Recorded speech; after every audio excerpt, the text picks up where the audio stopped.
అపరాల పంటల్లో కందిది ప్రత్యేక స్థానం. దీనిని ఏక పంటగానే కాక పలు పంటల్లో అంతర మిశ్రమ పంటగా సాగు చేసుకునే అవకాశం ఉండడంతో సాగు మరింత లాభసాటిగా మారింది. దీనికి తోడు గత కొంతకాలంగా కలిసి వచ్చిన మార్కెట్ ధరలు రైతులకు మరింత ఉత్సాహాన్ని ఇస్తున్నాయి. ప్రస్తుతం రబీ కంది పూత పిందె దశలో ఉంది.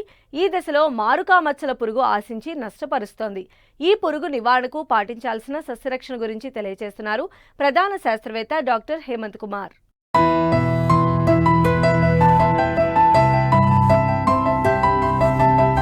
అపరాల పంటలు పూర్వ వైభవాన్ని సంతరించుకుంటున్నాయి. గతేడాది కాలంలో వీటికి మంచి మార్కెట్ ధరలు లభిస్తుండడం, చీడపీడలను తట్టుకునే వివిధ నూతన రకాల అభివృద్ధి వల్ల వీటి సాగులో రైతులు ఉత్సాహంగా ముందుకు సాగుతున్నారు. స్వల్పకాలంలోనే మంచి ఆదాయాన్ని సొంతం చేసుకుంటున్నారు. ఖరీఫ్తో పోలిస్తే రబీ కంది సాగులో సమస్యలు తక్కువగా ఉండి దిగుబడులు నాణ్యంగా ఉంటాయి. అయితే ఏ కాలంలోనైనా కందికి వదలని పీడలా తయారైంది మారుక మచ్చల పురుగు. ఒక్క కందికే కాదు, పెసర, మినుము పైర్లలో కూడా దీని నష్టం తీవ్రంగా ఉంటోంది. ప్రస్తుతం రబీ కంది పైరుకు దీని బెడద ఎక్కువగా ఉంది.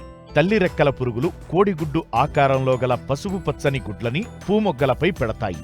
గుడ్ల నుంచి వెలువడిన లార్వాలు ఆకులను, పువ్వులను, కాయలను కలిపి గుళ్లుగా చేసి మొగ్గలని, పిందెలని, కాయలని తొలిచి తింటాయి. దీంతో తీవ్రంగా పంట నష్టం వాటిల్లే ప్రమాదముంది.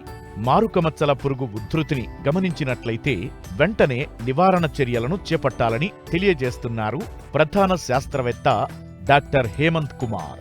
ముఖ్యంగా మనం మొదటి దశగా చూసుకున్నట్టయితే ఇప్పుడు పూత ఎప్పుడైతే ఉంటుందో ఆ పరిస్థితుల్లో 5% వేపగింజల కషాయం కానీ 5 మిల్లీలీటర్లు వేప నూనె కన్నా పిచికారీ చేసుకున్నట్టయితే ఈ యొక్క మరుకామచ్చల పురుగుకు సంబంధించినటువంటి తల్లి రెక్కల పురుగులన్నీ కూడా ఈ యొక్క కంది మీద వాలకుండా, తద్వారా గుడ్లు పెట్టేదానికి అవకాశం లేకుండా ఉంటుంది. కాబట్టి నష్టాల బారి నుంచి అధిగమించేదానికి అవకాశం ఉంటుంది.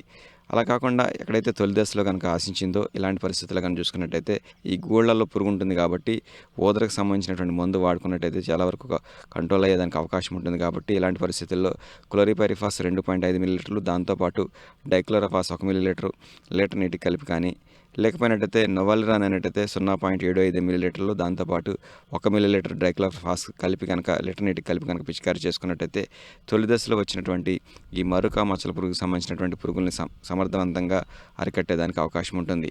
దాంతోపాటు కానీ చూసుకున్నట్టయితే ఒకవేళ ఈ యొక్క మరుకా మచ్చల పురుగు యొక్క ఉధృతి ఎక్కువగా ఉన్నట్టయితే ముఖ్యంగా మనకి మార్కెట్లో దొరికేటువంటి స్పైనోసాడ్ అనేటైతే 0.3 మిల్లీలీటర్లు, లేదా ఎమామెక్టిన్ బెంజోయేట్ అనేటైతే 0.4 గ్రాములు, క్లోరంట్రిన్ఫోల్ అనేటైతే 0.3 మిల్లీలీటర్లు, లేదా ఫ్లూబెండిమైడ్ అనేటైతే 0.2 మిల్లీలీటర్లు లీటర్ నీటి కలిపి మందులను మార్చి వారం 10 రోజుల వ్యవధిలో 2 సార్లు కనుక పిచికారీ చేసుకున్నట్టయితే ఈ పురుగును సమర్థవంతంగా అరికట్టి తద్వారా ప్రస్తుతం ఉన్నటువంటి రబీ కంది నుంచి మంచి దిగుబడి సాధించేదానికి అవకాశం ఉంటుంది.